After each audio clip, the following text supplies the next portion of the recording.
What's up guys, Lou here, back with another video, and today we're going to do a little throwback, a little old school unboxing, and that's what the backwards hat is for. This is my new uniform for retro unboxing videos. Anyways, we have the Sega Genesis in front of me. Some of you may have never seen this before. If you're younger, if you're a little bit older, you probably have fond memories of this console. Obviously, it came out a long time ago, but at the time, this was state-of-the-art equipment.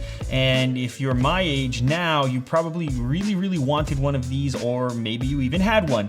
You can see on the front of the box, join the 16-bit revolution, the best of the best in terms of graphics at the time. 16-bit color graphics, built-in digital sound, and stereo music synthesizer, oh my.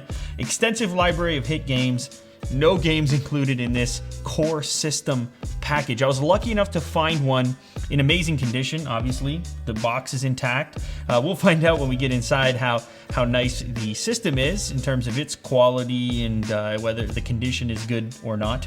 But yeah, what else is there to say about this? Let's take a closer look at the back before I open it up. On the back of the unit, you can see here only Sega. Here's the Sega CD connection that you could get at the time, which the core system sat on top of, which is pretty wild. Menacer, look at that. Badass looking weapon. Megafire controller, arcade power stick. Has it all. Here's some of the games that you could purchase for the Genesis. Sonic the Hedgehog 2, Young Indiana Jones Chronicles, Streets of Rage was one of my favorites. Look at the classic X-Men over here. Anyways, you guys get the idea. Some boxing. Wow, Batman Returns, never had that. Tailspin. Home Alone, there was a Home Alone game. Anyways, you get the idea. You can figure out what we were working with back then in terms of games and quality. And there's really a resurgence right now of classic games where a lot of people are going back and playing some of these classics and having a lot of fun. You know, obviously playing local multiplayer with 2 people, just like we used to do, me and my brother. On the left-hand side, you'll notice that this version of the Genesis has a separate headphone output as well as a volume slider, so you could use this in privacy without the need to have the sound being output via your television, which was unique, and the next version actually didn't feature that. So this is sort of the more sought after of the 2 popular Sega Genesis consoles. All right. Enough about the preamble, or enough with the preamble. Let's go ahead, get inside, and see what this thing looks like. So this has obviously been opened before. A lot of people on Instagram were worried that I was gonna open this for the first time and like ruin the seal.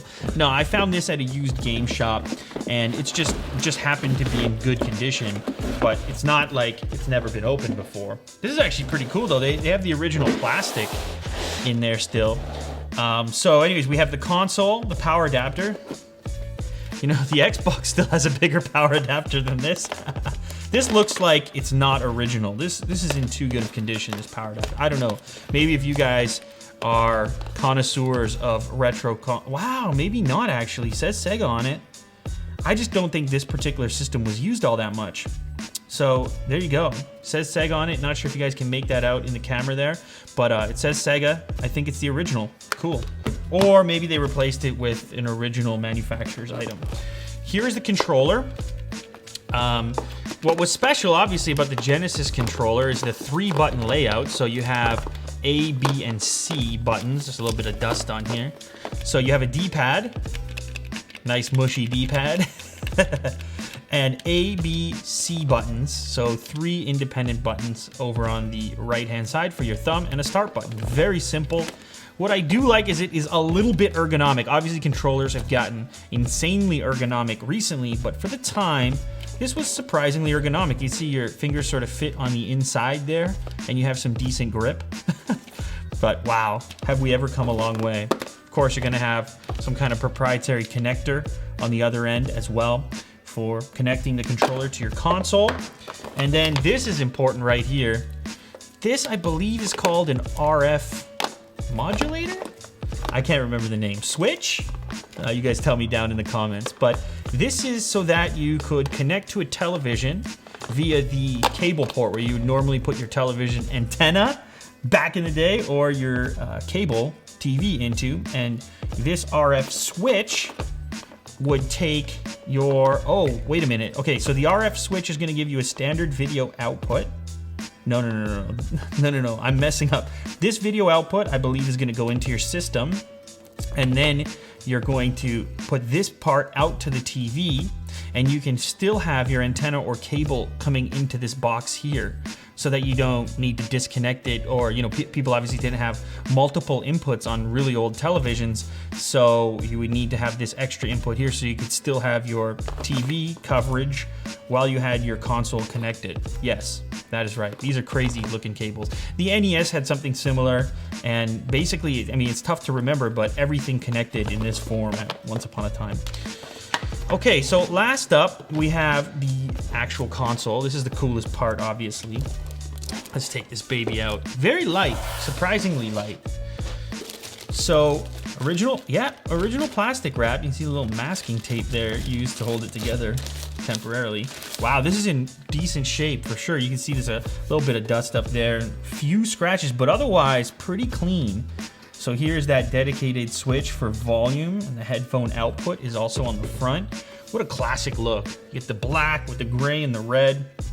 Is it me, or did gadgets used to look a lot more masculine?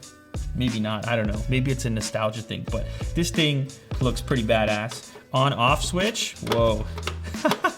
Not too refined on the on-off switch. Man, you hardly even remember these. And a reset button, dedicated reset button. There's an LED to indicate the power being on. 16-bit in case you forgot. Sega Genesis in that location right there. Let's flip it over.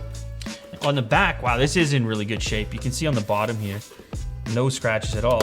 That comes out, do not remove. That must be for the Sega CD attachment, my guess. Sega Genesis system console, serial number, Sega of America, made in Taiwan, if you need help, etc. On the back is where all of your connection points are. In this location here, you have your channel switcher for channel 3 or 4. Once again, that goes back to that RF switch, RF out, AV out. So obviously there was a third-party cable for alternative outputs if you didn't want to use the standard cable connector, and then your power adapter fits into that slot right there. So a fairly simple device, obviously. You know, back then they didn't have built-in hard drives or anything like that, but every once in a while when I'm installing an update or something on the PlayStation 4, Xbox One, etc., it makes you remember a time where you just put in a cartridge and play it immediately when you bought it. I mean, you basically have to update your system with every new release. At least it seems that way to me. We're updating a lot. I almost forgot, on the front, there's your headphone connection point. So like I said, you can play in privacy with your favorite set of headphones. And then you also have your controller connectors, like I mentioned before, Control 1 and Control 2. And I think there's an adapter you can purchase. Maybe not for the Genesis. I can't remember now, but I think I recall an adapter to add extra controllers. You guys can correct me if I'm wrong down below in the comments section. So anyways, there you have it. The original Sega Genesis, a throwback. Hopefully I sent you guys into a time warp and you can remember some better days when life was simpler, but definitely bringing me back, and I can't wait to hook this up. I have a couple of games. I have Streets of Rage. I have NHL 94. An absolute classic. Very fond memories of playing that game with my friends, my family members, brother, cousin, etc. So I picked that one up as well. And I don't know, I might start to get into retro games a little bit more. Not because I believe they're better or anything like that, but just to sort of rekindle some of those innocent moments playing games back in the day as a child. I'm an old man now, wearing a backwards hat. All right, that wraps this up. Thanks as always for watching, guys. If you enjoyed this content, make sure to leave a thumbs up down below. And I almost forgot to mention, I have some other retro consoles, specifically one from Sega sitting right over there, the Dreamcast, which was a very important console in my life. It was not the most popular, but I put an enormous number of hours into that. So we'll talk about that one in an upcoming video, another throwback video. Let me know in the comments if you guys like these throwback videos. I do enjoy making them, but after this, I'm gonna move into something a little bit more modern. So those of you that are only into the latest stuff, stick around, I've got something for you as well. All right, now that really wraps this up. I already said thanks for watching, and now I just say catch you on the next episode. That's the usual line. Catch you on the next episode. Later, guys.